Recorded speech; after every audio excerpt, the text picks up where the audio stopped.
O ito, baliktad ang microwave.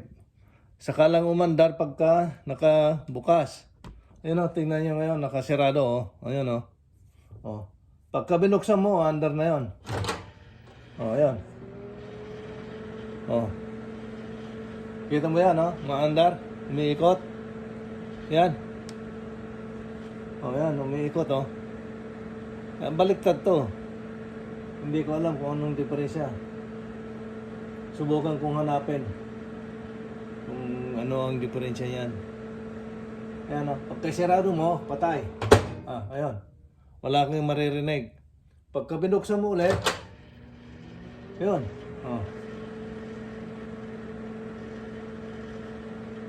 Wala kang makita pagka ano. Wala kang maririnig pagka nakasirado. Ayan. Ngayon, ang gagawin ko ay bubuksan ko at titignan ko. Kaya i-off ko muna tong camera para malaman natin kasi ang hirap naman maraming screw na tatanggalin. Tapos titignan ko ano yung mga ano yan. Puro Allen wrench pa na ano. Special tools pa yung mga tools yung iba.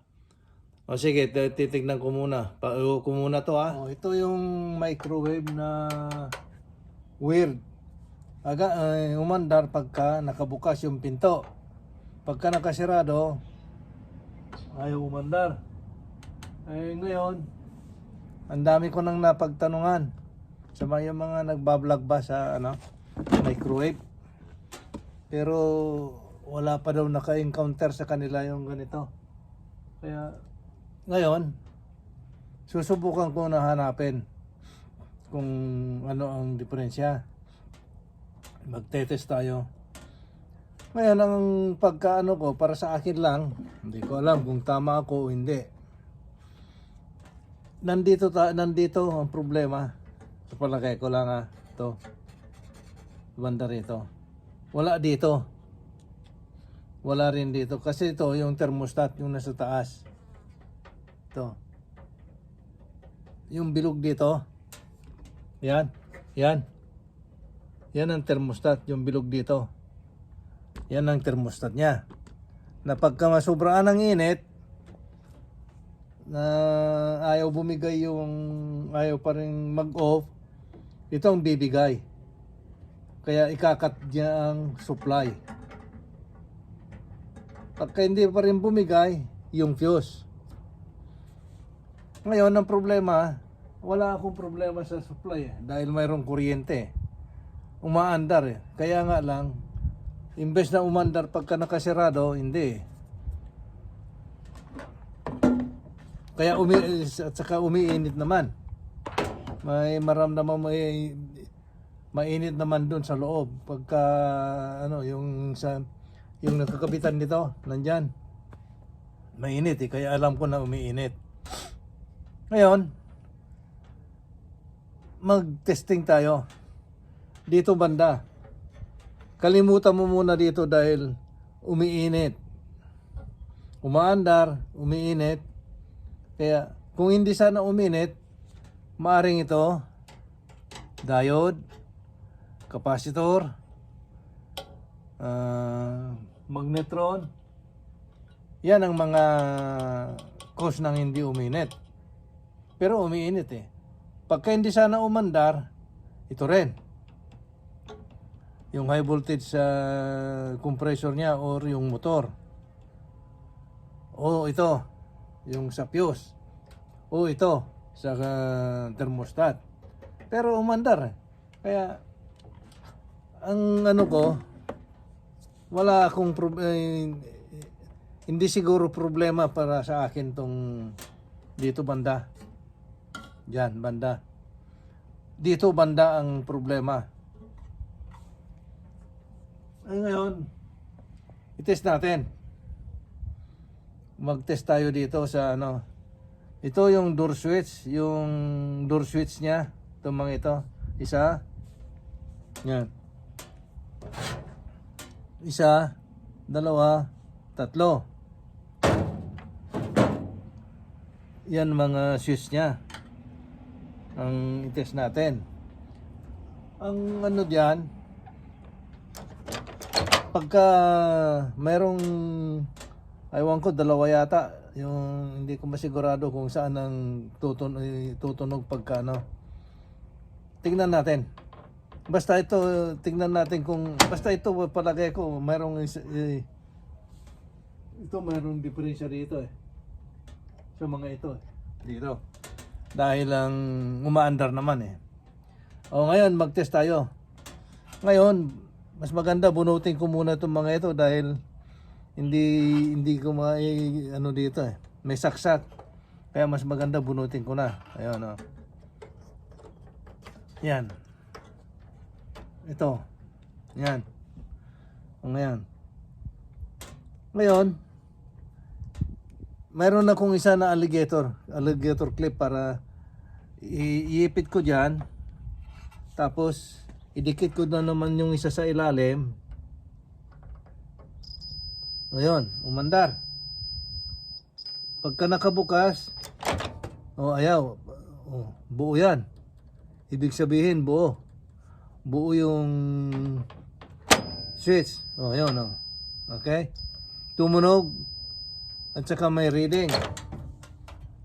Dito naman tayo sa isa. Pangalawa, yung sa gitna. Tignan natin kung ano ang resulta nito.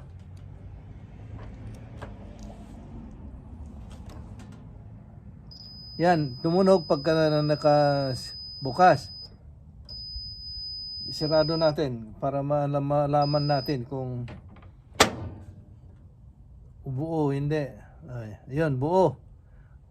Kasi yung mamaya paliwanag ko sa inyo dyan. Nangayan.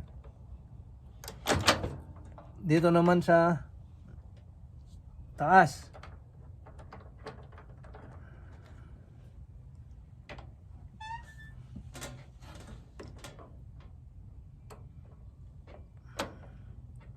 Ayaw. Yun, tumunog. Yun. Tumunog at saka maging 00 o 00 or 0.3. Ayos yan. Pero pagka yung 00, ayos din. Yan. Yan. Ayos. Ano kaya ang diferensya niya?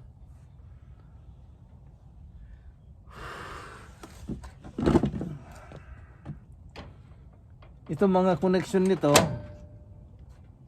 tingnan natin itong mga connection dito.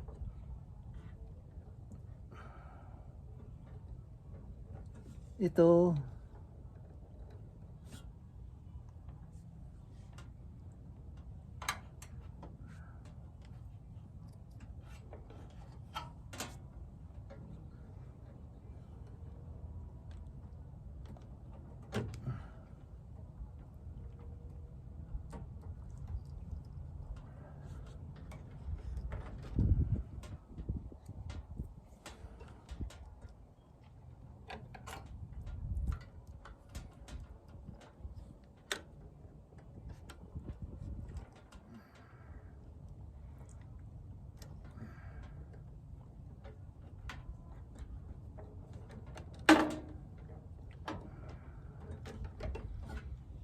okay, ang diferensya.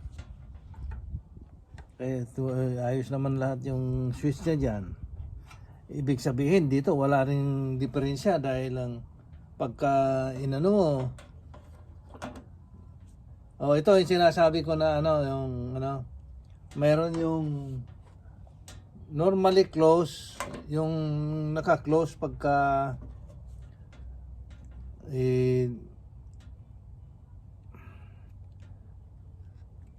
dalawang klase kasi itong mga ito eh. Merong tatlo, yung ganito niya, meron dalawa. Pero karamihan nitong sa microwave, karamihan dalawa. Yun, ito isa, pagka pinindot mo, nagka-cut off. Yan. Yan, cut off. Open. Pagka gano'n mo, yan, merong kung nagkukontak sila. Yan. Itong isa naman,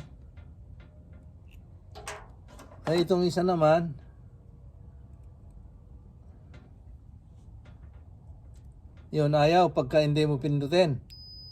Ayan, pagka pinindot mo, yan, meron.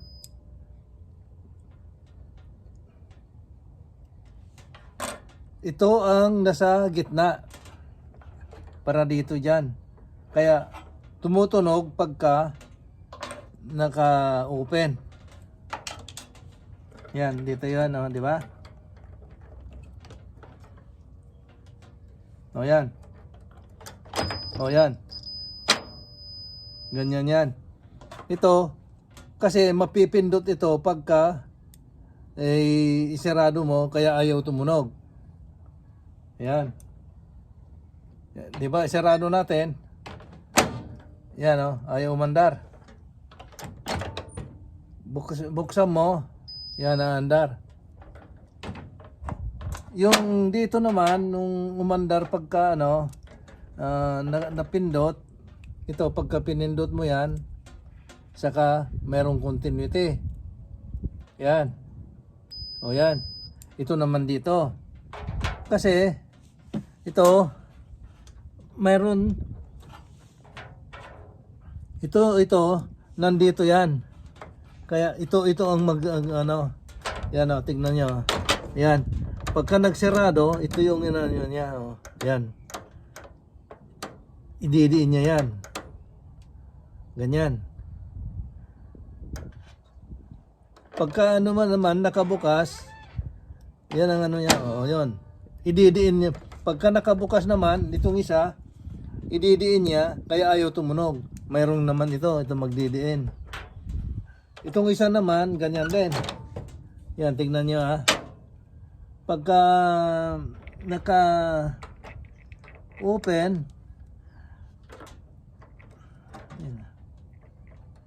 yan, ayaw tumunog.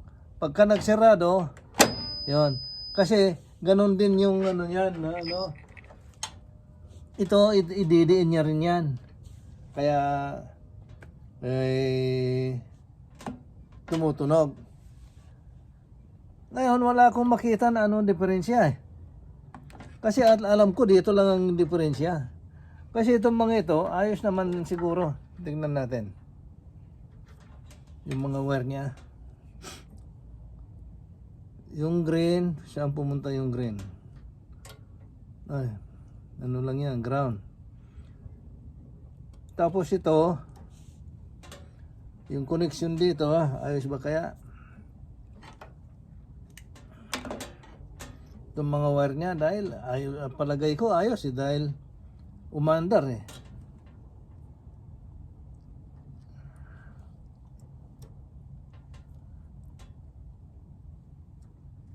Umaandar, kaya pero baliktad nga lang ang ikot. O, yun.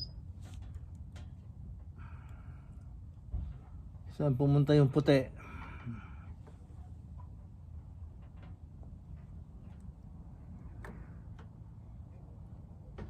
Yan, umandar naman lahat.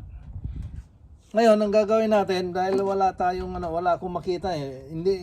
Hindi ko na rin itetest itong niya, itong motherboard niya.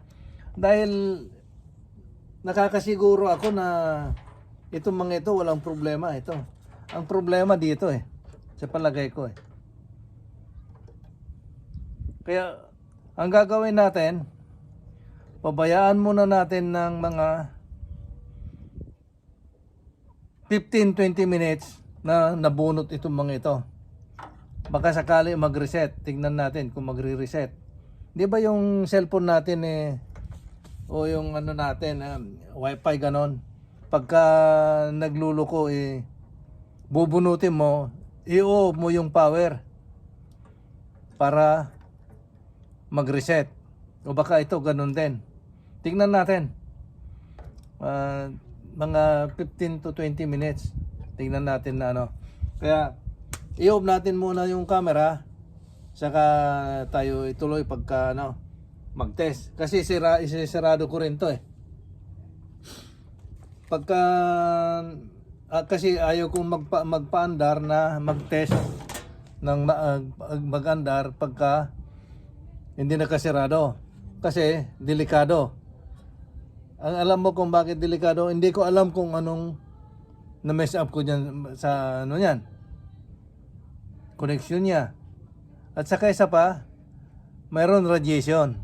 Kaya mas maganda na takpan mo, mas hindi pa naman sirado na maigi. Basta dito, banda rito, nakasirado dahil nandito yung mga motor. Saka ito. Ngayon, ikakat natin muna.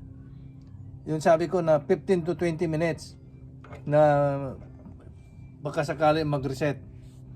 Sige, magkita-kita tayo ulit mamaya. Papakita ito natin.